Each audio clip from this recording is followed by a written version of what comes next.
All right, this is the Geometry Unit 5 Lesson 5 video over triangle inequality. There's two main concepts that we kind of want to talk about when it comes to triangle inequalities. The first is going to be dealing with these first two theorems that you see here, Theorem 5.5a and 5.5b. So let's talk about what those are. So we talk about triangle inequality. We're referring to this idea that if we have a triangle, let's make this our triangle. We'll call it triangle A, B, C. And we're going to say that angle A is the smallest angle. Angle B is the middle length or middle angle. And angle C is the largest angle in that triangle. So that's the information that we're given. We're given that A is the smallest, B is the middle size, and C is the largest. So given that information, we can conclude also that the lengths of the sides have a certain relationship. And basically the way it works is that the smallest angle is always across from the shortest side. So I would be able to conclude that if I was going to rank these from smallest to largest, I know that the angles and the sides correspond in terms of their size. So, in other words, since angle A is the smallest, then I also know that side BC is the smallest. And since angle B is the middle length angle, then that means that side AC is the middle length side. And since angle C is the largest angle, then I know that side AB is the longest side. And this relationship works in both directions. So, for instance, do another example.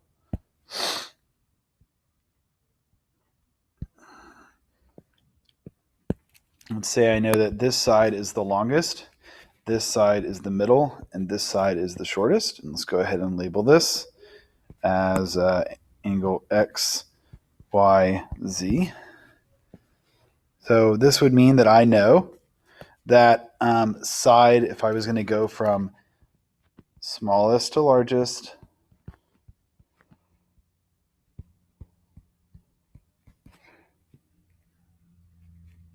then I know that the smallest side is side YZ. Therefore, angle X is the smallest angle. And since XY is the middle length side, then angle Z would be the next longest angle or biggest angle. And then since XZ is the largest side, then I know that angle Y is the largest angle. So basically, I'm just telling you that that relationship works in both directions. That's a summary of those first two theorems. What's called the triangle inequality theorem is a theorem that tells us what are the possible lengths of the sides of a triangle. Are there limitations to how long the lengths of the sides of a triangle can be?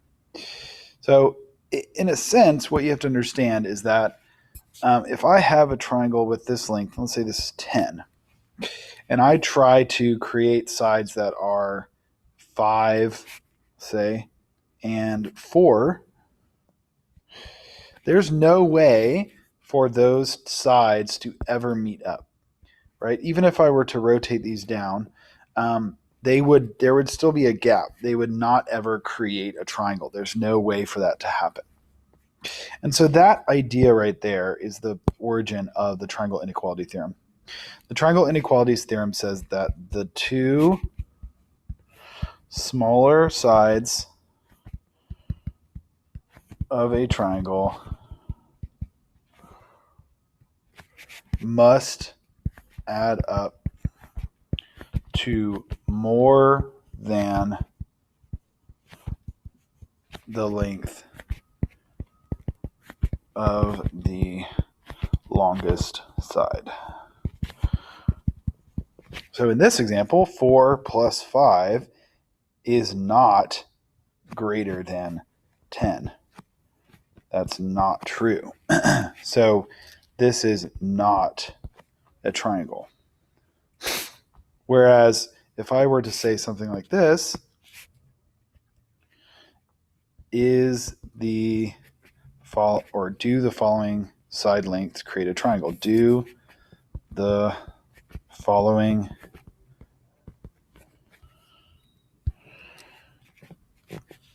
side lengths create a triangle? This would be like, say I told you, okay, I have a triangle that has side lengths 4, 6, and 9. So can that create a triangle? And so the way that we do a problem like this, we find the smaller two sides. In this case, 4 and 6. I add them up. That's 10. And if that is greater than,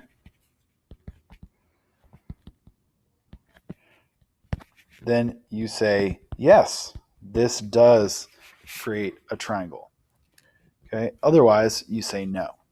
So let's look at another example. Say I have, for number 2, I have 5, 12, and 13.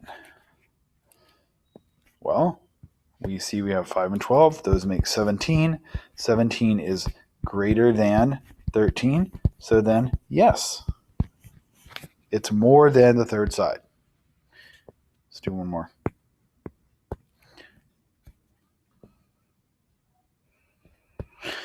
What about 2, 9, and 10? Or sorry, 2, 9, and 12. Well, 2 and 9 add up to 11.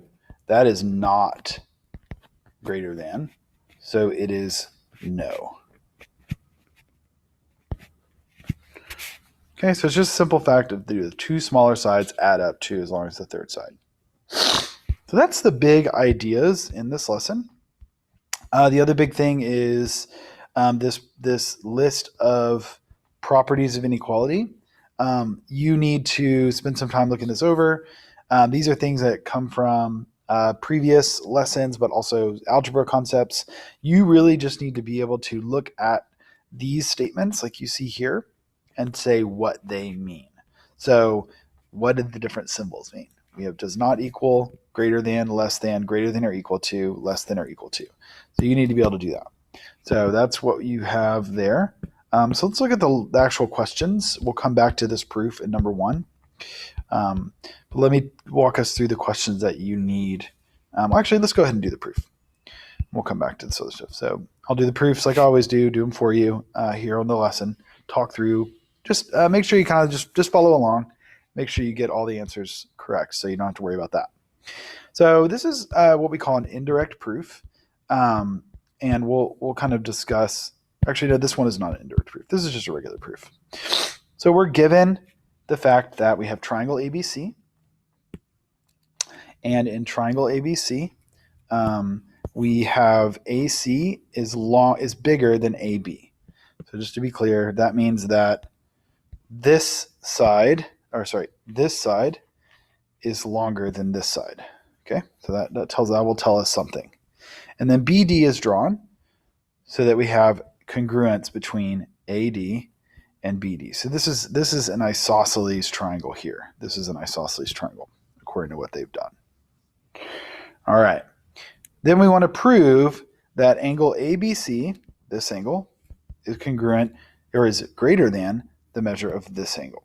Okay, so let's follow along. So they do our givens, and then they say angle 1 and angle 3 are congruent. We know that because we already learned that this is an isosceles triangle right here, isosceles. So that means 1 and 3 are congruent. Let's go ahead and mark that up so we have that kind of clear. So we have this angle and this angle, and I should probably be a little more neat with that. this angle here and this angle here are congruent. Okay, then they convert that into a statement about the measurement, and that's going to be the definition of congruent angles. So that's going to be answer choice B. So that's going to go here in number 3. Then it says the measure of angle ABC is equal to the measure of angle 1 plus the measure of angle 2. That's just saying that if I add up angle 1 and angle 2, they create this entire angle. And that's just going to be called the angle addition postulate. That comes from back from all the way in lesson 1. Or sorry, unit 1 rather. So we have the angle addition postulate for answer choice H here. Then they've said, well, because 1 and 2 add up to be angle ABC has to be greater than 1. That's just what we call the comparative property of inequality. If one thing adds up to make another, then that has to be smaller than the thing it adds up to. And then they've replaced angle 1 with the angle 3. So that's coming from right here, and they're using that here to do substitution. So let's see if we can find that answer choice.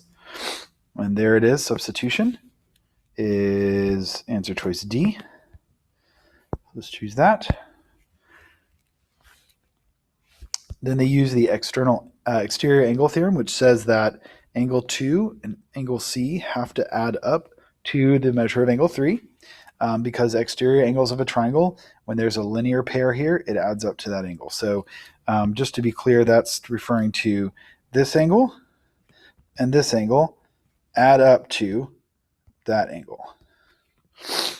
Okay, so let's see where we get that exterior angle theorem. And then they've used the same property as they did in number 5, the comparative property of inequality. So because C and 2 add up to 3, then C has to be less than 3.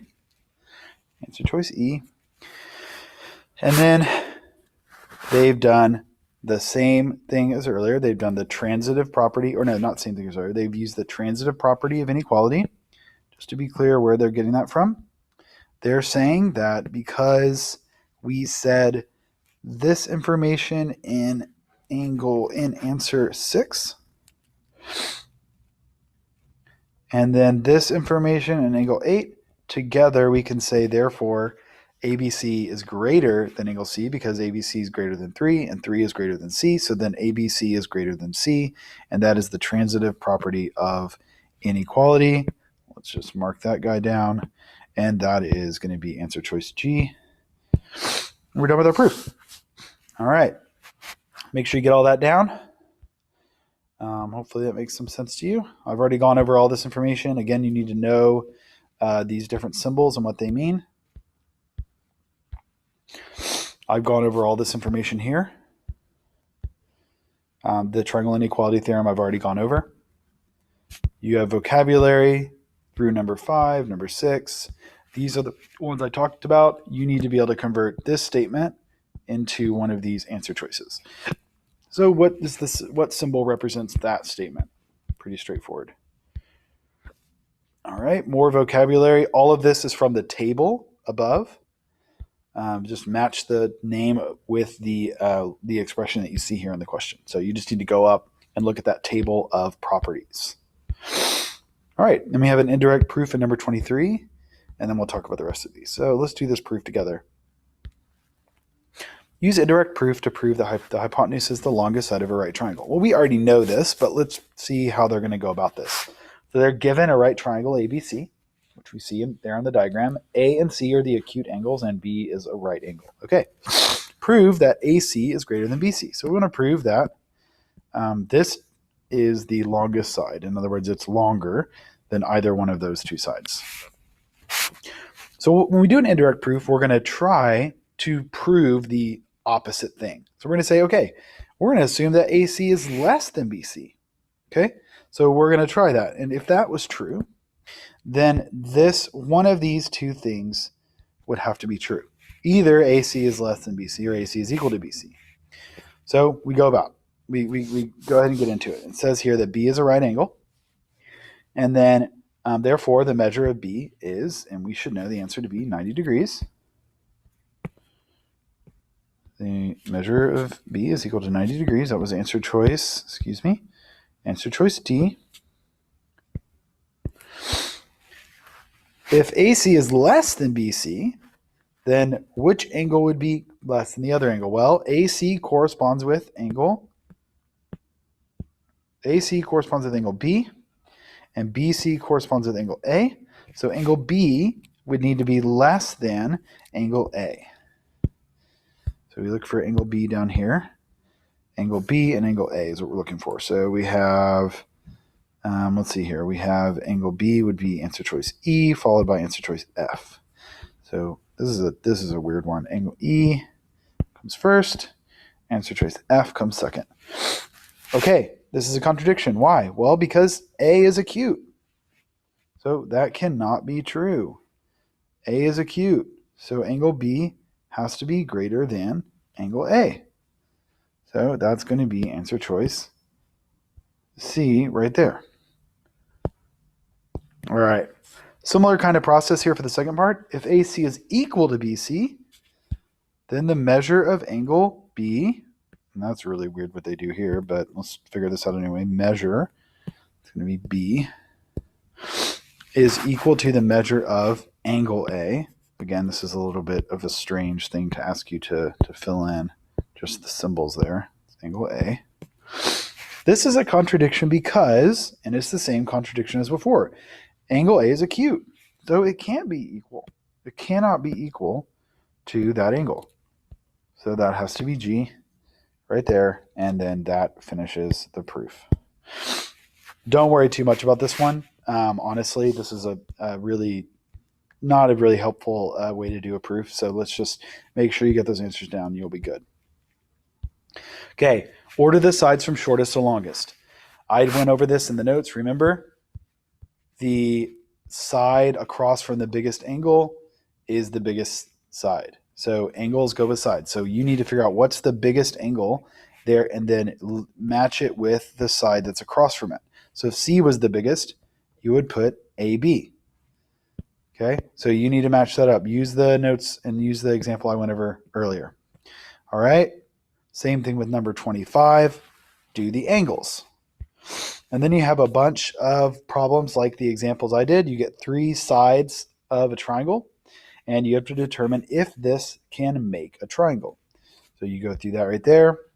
Same thing with number 27, 28. So make sure you follow along the examples I did here. How do you tell if a triangle can be made out of a group of sides? And then let's go over this last proof together. We're given a triangle, DEF. Let's go ahead and draw that in there. So DEF is this triangle right here. And then prove that FE plus DE is greater than DF. So basically we're trying to prove that this is a possible triangle. And basically we're proving the triangle inequality theorem. So they've drawn another line. They've drawn lines EG and DG to create this other triangle. And in that triangle, these two sides are the same. GE and DE are the same. Okay, so it's an isosceles triangle. We also know that FE plus GE is FG. That's just the segment addition postulate. Let's look at that. So let's go ahead and do that. Segment addition postulate. It's going to be right there. Answer choice D. Again, because DGE is a isosceles triangle, they are congruent. And then since they are congruent, their measures are the same. That's the definition of congruent angles. Answer choice F. That's right here. We've proven that. Answer choice F is going from congruence to measurement. And then we use another postulate to prove that the angle GDF, that's this angle up here. Let's see if I can draw that in a way that makes sense. This angle is equal to the sum of this angle and this angle. Okay, so let's look at that. Mark that with 2. So those add up. That's the angle addition postulate. That's right here. Answer choice E. GDF is greater than angle 2. Again, that's the comparison property of inequality. If two things add up to an angle, then that angle has to be bigger than both of those. Same thing with number 8. Same exact answer choice. Same one. Where is it? Transitive. Nope. Yes. Transitive property. No.